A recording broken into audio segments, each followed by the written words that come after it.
पाय दिला, हात दिला, टाळी वाजवण्यासाठी दिले, कशासाठी झाले. एकाच्या लग्नामध्ये कपाट दिलं, महाराज कपाट दिलं. कपाट देते की इकडे काय म्हणते त्याला,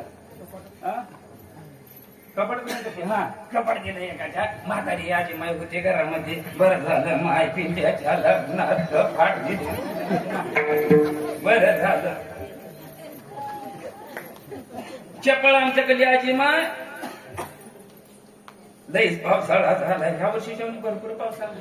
बरं झालं म्हणजे त्या आजीमाईनं काय केलं, फुडवा फुडून गौऱ्या रचली कपाटामध्ये. एका कप्प्यामध्ये मोठी मोठी कप्पे राहते, एका कप्प्यामध्ये गौऱ्या, एका छोट्या कप्प्यामध्ये रानावरल्या गौऱ्या, एका कप्प्यामध्ये ते तुराट्या आणि उद्घाटनाला मला बोलले. उद्घाटन केलं, लई सुंदर कपाट दिसलं की बाबा. बघितलं कपाट, उद्घाटन करून मधून बैठू, सोहळा माल दिसला, डोक्याला हात लावला.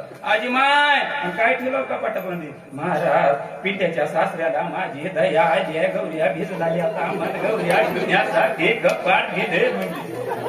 डोक्याला हात लावलं. आजी माय गौऱ्या ठेवण्यासाठी कपाट द्या नाही, काहीतरी मौल्यवान वस्तू, सोनं नाणं पैसा अडका, विशेष वस्तू ठेवण्यासाठी कपाट दिले. म्हणतो ऐका, दृष्टांत संपाला ऐका.